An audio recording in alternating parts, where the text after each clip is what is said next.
Hey everybody, Muchgum here, and I, interestingly enough, had a personal request come in from somebody who is apparently a fan of the series, and always great to have you guys around. I really appreciate you giving me your support and everything.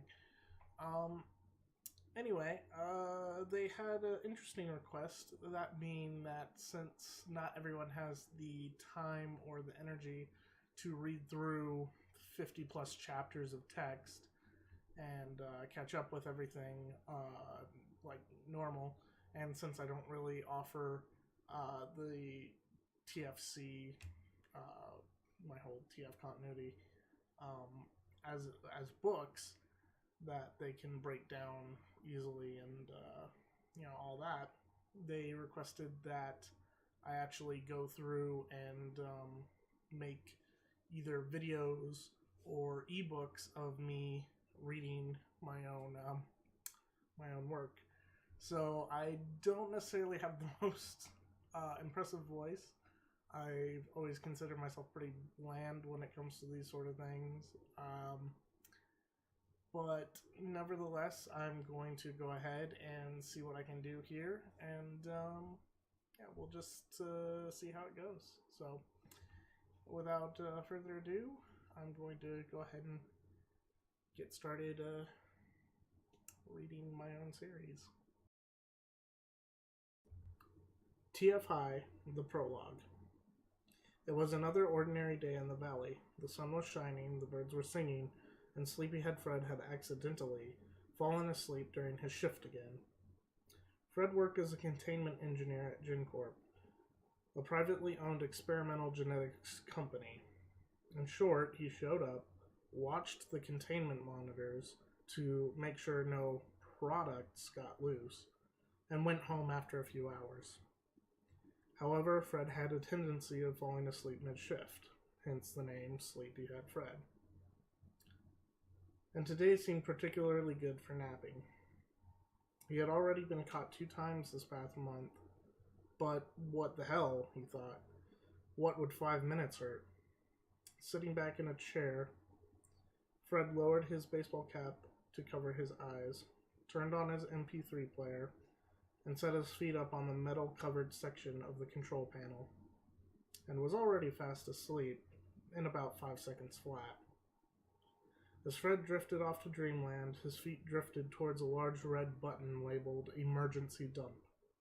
It would be another 15 minutes till the accident was discovered, and by then certain repercussions would be irreversible.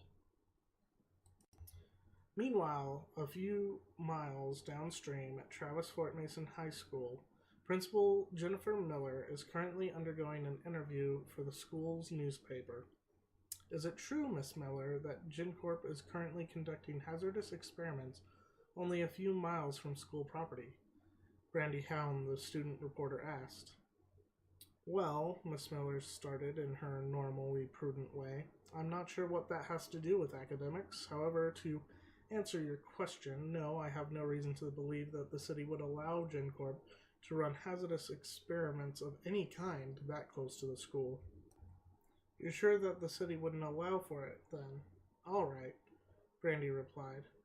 However, that does not disprove the fact that just today an emergency dump was reported at GenCorp, yet the students were not informed in any way, by you or the school staff. Why? Brandy asked, sounding a little irritated. That report was determined to be nothing more than a false alarm. There was no reason to cancel a whole school day just because somebody accidentally pressed a button, now is there? Principal Miller retorted. Yes, but should it have been a real emergency, students would not have had the time to leave because of your rash judgment, Brandy remarked, sounding angry. Travis Fort Mason students are in no danger. There was no emergency. There isn't going to be such an emergency dump, and if there ever was, the students would be informed of it by GenCorp, Principal Miller stated in a near raving fashion.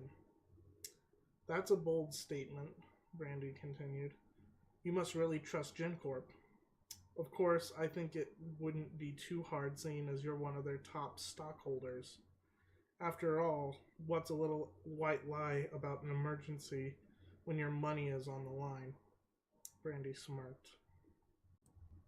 Miss Hound, that's quite enough, Principal Miller shouts. I will accept your concern and even your paranoia, but I refuse to tolerate being accused of lying in a matter that would endanger my students for nothing more than personal gain.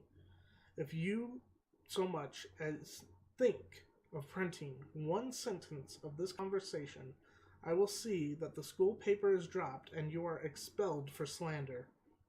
Brandy stood up, starting to walk towards the door. Thank you for your time, Miss Killer, she replied smugly. Get out! Principal Miller screamed. As the door closed, Principal Miller quickly stood up, locked the door, and began pacing before finally getting a glass of water from her office faucet. Of all the things to accuse me of, she began saying to herself as she takes a few sips of water. Lying, me lying, and for such a petty reason. Of all the nerve. If I'm lying, I'm a lion. Miss Miller, too focused on her heated argument, failed to realize that she may have been too hasty in her choice of words. Her once dark, smooth hair started to become lighter and rough, then slowly begins to creep down to her back. My, is it getting hot in here? I thought we fixed the air conditioning yesterday, Jennifer remarked, still oblivious so far as to her rapidly changing condition. Miss Miller walks over to the window to get some fresh air. The changes continued as the new coat of fur covered her back and started moving down toward the front. A slight tingle on top of each ear finally grabbed Principal Miller's attention. Damn flies, she thought aloud as she started to raise her now fur-covered arms, the sight of which caused her to jump back in shock and confusion. What the hell? Miss Miller screamed as the fur finished covering her torso and started spreading to her legs and neck. Racing towards the mirror in her office, the tingle from her ears quickly spread across her face. By the time Jennifer reached the mirror, there was no longer any doubt about what had happened. Miss Miller gazed at the reflection, unable to accept what she saw, but also finding herself unable to turn away. Her now rough, tan, but short fur covered her entire body. Her now fur-covered ears have become much larger and rounded. Her sharpened teeth have just started to poke past her lips. There was no mistaking it now. I guess I am a lion, Miss Miller says half to herself, trying to come to terms to rationalize what had happened to her, but unable to do so. At least it seems to have stopped. No sooner had she finished her sentence than the changes began again. Her hands grew larger as a new set of claws appeared where her fingernails once had been. Her once thin body now began to grow as every aching muscle grew well beyond its normal size. Her suit began to tear apart, though it wouldn't matter now that her fur had covered the remaining areas of her body, including her newly formed tail. The suit, tattered as it was, remained in place, though it was apparent she would need a custom job at the local tailor from now on. Finally, her face pushed out into a short lioness's muzzle. Oh, no, no, no, no, no, this will never do, Miss Miller said in her now slightly raspy voice as she moved towards the intercom on her desk. Attention students, I have an important announcement. She began, trying to sound as normal as possible. My office is no longer open door. If you need anything, see Vice Principal Gonzalez. That is all, Jennifer remarks before sitting down with a sigh. Well, I guess I'm going to have to get used to living as part lion. Using her new tell, she pressed the secretary's call button. Hello, Jasmine. It's Jen. Why do I sound so strange? I'm just a bit hungry. I could seriously eat a horse right now.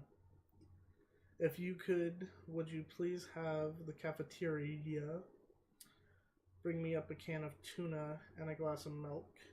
Jennifer Miller asked, unaware that this was only the beginning. And that would be the end of the prologue. This is very, very rough for my first time, and trust me, guys, this took way longer than it seems. Just because I had to keep going back and redoing stuff, and you are not gonna see a bunch of the takes that I did just because I got so tongue-tied. It was ridiculous.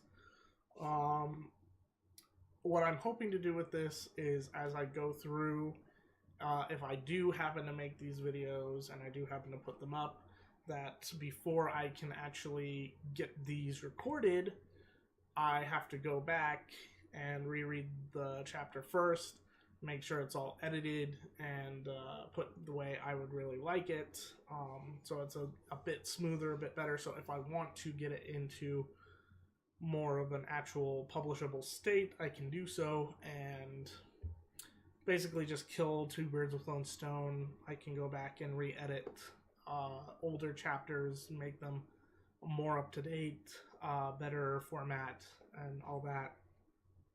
And I can help catch people up with audio recordings rather than having them have to read everything like I do. So, yeah, if I say something weird or, whatever, you can feel free to laugh at me. I'm not the best reader. My voice, like I said, not the greatest. And I do not have a lot of experience with this sort of thing. So yeah, just this isn't really to be professional or anything. This is really just to have fun, and hopefully you enjoy hearing me go through my own stuff. Other than that, I think that's about all I've got for today. If I bring out more of these, I'll let you know. Anyway, this is Muchgum, and as always, keep on reading. I'm going to have to, and I'll keep on writing as well. See you guys.